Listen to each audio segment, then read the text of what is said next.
Until they heard the CEO's son called a woman mom. Everyone then realized that she might truly be the CEO's wife. However, her ex-husband still did not believe any of this. He believed that the little boy and the bodyguards were all actors hired by the woman. She purpose was to impersonate the CEO's wife at the class reunion. The man thought this because, in their previous life when they were married, the woman had promised to love only him and bear children only for him. Therefore, he absolutely could not believe that the woman would marry another man. When the classmates saw that the woman was dressed plainly, they mocked, saying that a billionaire CEO could never marry her, no matter how the woman explained. No one at the scene believed that she could be the real CEO's wife. The woman saw through these people's snobbishness and their love for wealth, and she decided not to argue with them any further. Just as she was about to leave with her son, the man stopped her and forced her to reveal the truth. Even though they had been separated for 7 years, the man still believed that the woman loved him, and that she could not possibly have a 5-year-old son. He believed that the woman was deliberately acting to punish him for his betrayal in their previous life. The woman found his remarks utterly laughable. In fact, she had long ceased to love him, and she even regarded him as mere roadside trash.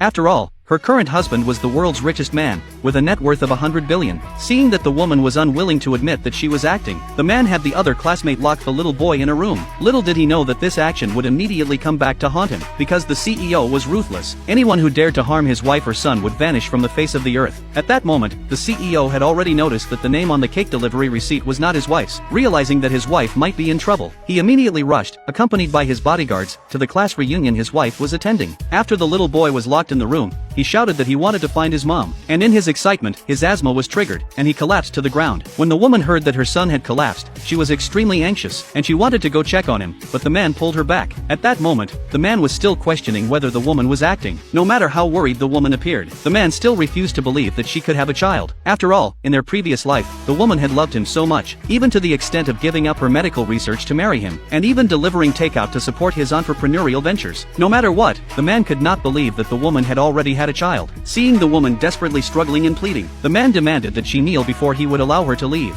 Upon seeing that the woman was willing to kneel for the sake of the little boy, the man believed that the woman had indeed remarried. Otherwise, someone as proud as her would never do that for a stranger. The man allowed her to leave, but the man's first love, out of jealousy, tripped the woman with her foot to stop her from leaving, and questioned the man about why he kept talking about matters from their previous life. The first love suspected that the man had been in love with the woman all these 7 years, and even suspected that they had been in contact all along.